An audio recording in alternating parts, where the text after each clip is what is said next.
Welcome to the chapter on civilization resilience. I'm Chris Bystroff. I'm the chair of the session and the first speaker, and we're going to hear, I think, a little bit about how the globe and how certain islands and certain deserts are being affected or will be affected by humanity in the future. So I will start the show. A little introduction. I'm new to systems dynamics. I'm a biochemist and stepped into systems dynamics because my area of biochemistry is related to population. I do research on contraception. And I started looking at global population, and it seemed like it was an elephant in the room thing. And it was natural to try and apply systems dynamics to it because the first people, and maybe the only ones that have really done modeling in global population have been the leaders and the founders of systems dynamics, Jay Forrester and Dana Meadows. So here goes the elephant in the room. Even though Jay Forrester and Dana Meadows would tell you that you have to consider the carrying capacity of the planet when you predict population, the United Nations ignores that and predicts forward using only birth rate and death rate. So most of you, if you look at where the population is going to go in the future, are familiar with only the United Nations projections. So I'm going to ignore those projections because they do not respect the limits of the planet. So I'm going to present a model I call World 4, following on Dana Meadows' World 3, published in 2004. And the quick summary of this talk is that World 4 consists of two closed subsystems, one for land. We have domesticated land and wild land, and another one for mortality. And now this is not so intuitive, but mortality defines the rate of growth of humanity, and technology is an entity which in a way consumes mortality because all it does is extend our life in various ways. And so now again, the bottom line summary, you're not going to like to see this, is that instead of this projection forward, my model projects that population will collapse in the fairly near future. I'm a little scared to talk about this publicly, to tell you the truth, but I'm going to anyway. Why does it collapse? Because it's akin to fire in an enclosed space. Basically, a fire extinguishes itself because it consumes its own fuel and then has no fuel to live off. People live in a closed system. The planet is a closed system, and we are consuming resources. We're consuming the ocean and the forests. Most importantly, we're consuming the ability of the ecosystem to balance the Earth, to maintain global homeostasis, to keep the temperature constant. If we don't keep the temperature constant, the crop yields suffer from that, and when crop yields suffer, we suffer. So that's where this comes from. I don't think you're going to question that the planet is an enclosed system, so I won't talk about that. So to get started, first we look at the data. I believe always starting with the data. This is population growth over the last 2,000 years. It's not exponential. If I plot the best fit exponent on the dotted line, you see it obviously doesn't fit. And in fact, it looks hyperbolic.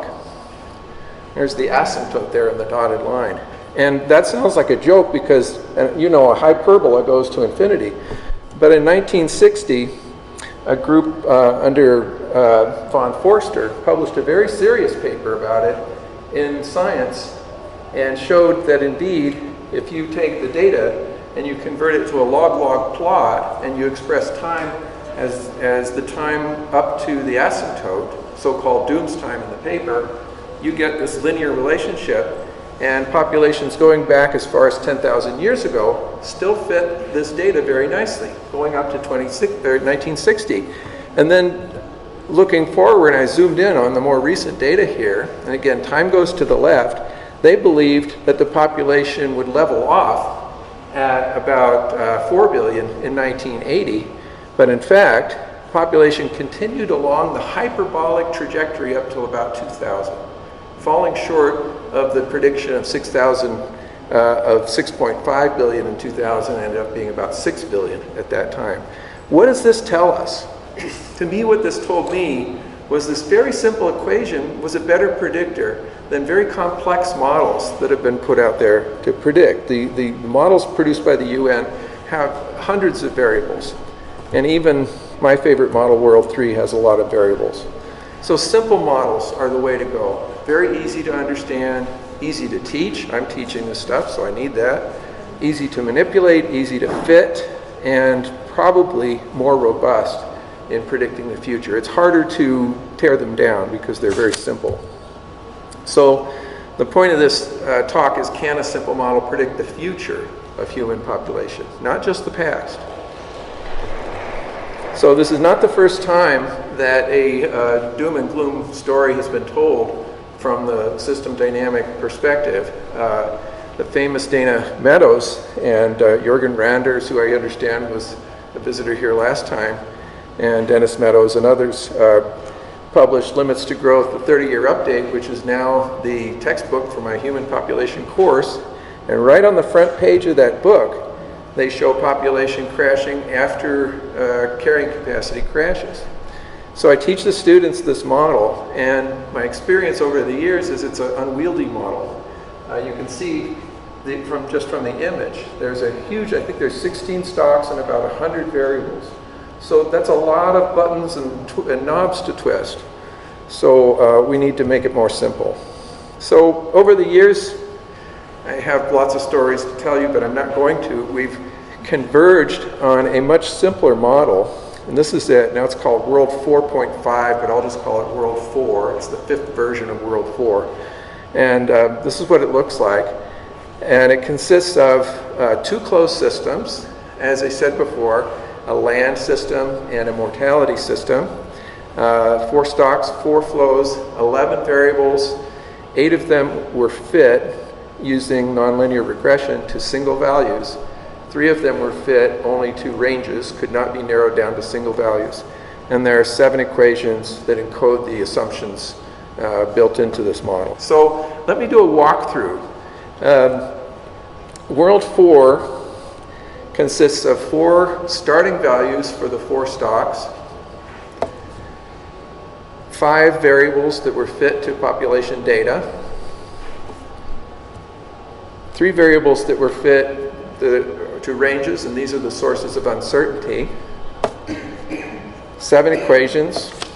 Those equations encode the assumptions as follows. We're going to assume that 1 stock for humans is legitimate, that we can treat the whole humanity as 1 stock, and that might be subject to question, but we can talk about that later. We assume that population cannot exceed the carrying capacity. That's important. No such thing as true overshoot, only short term. We assume the carrying capacity is proportional to wilderness. And I'm going to justify that by talking about ecosystem services and the tie-in between ecosystem services and carrying capacity. And we assume no free will. That this is a business as usual model. There's no encoded hope.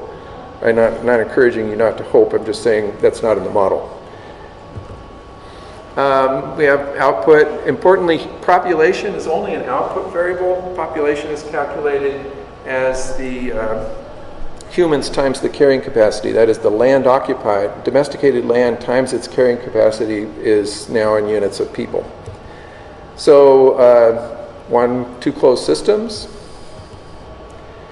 And disease is the rate at which nature is returned back to, that land is returned back to nature. And what that does is, if disease is eradicated exponentially, which is what technology is doing, that exponent then ends up in, I'll show the equation, in the exponent of a growth equation. And when you have an exponent within an exponent, you get hyper-exponential growth.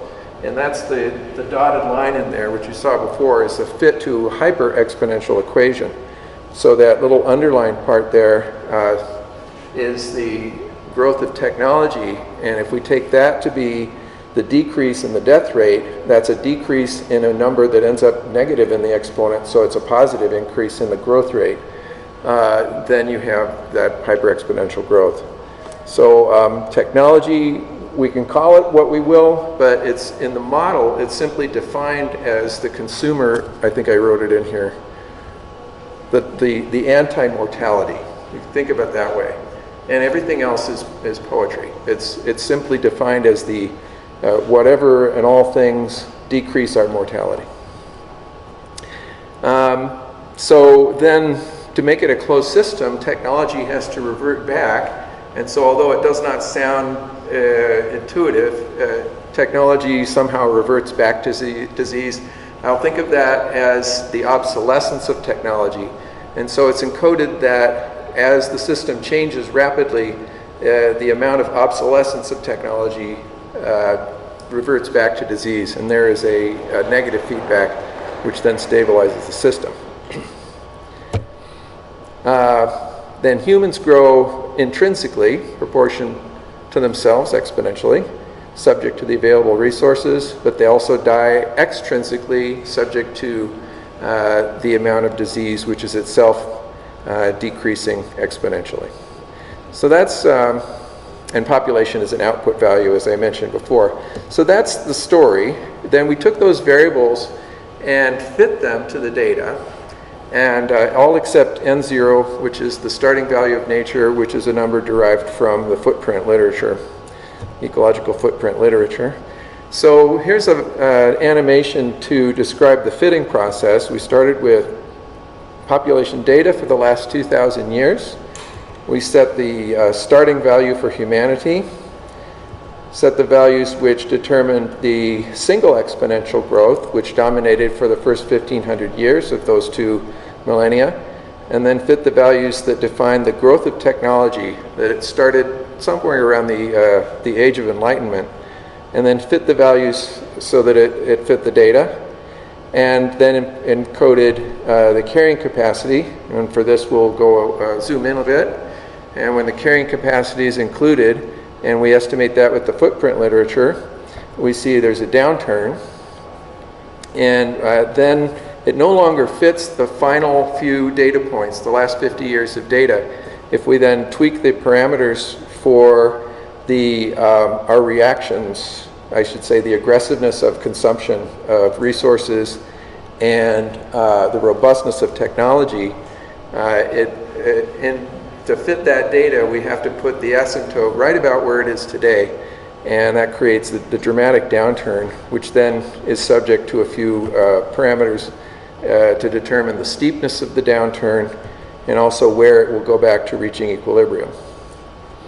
As population goes down, the impact on the environment goes down, and then there is a point at which we will reach equilibrium, but that's uncertain. And the uncertainty in these outcomes is defined, because if I go outside those ranges, it no longer fits the current data today. And since we must respect the data, that puts limits on what this can be.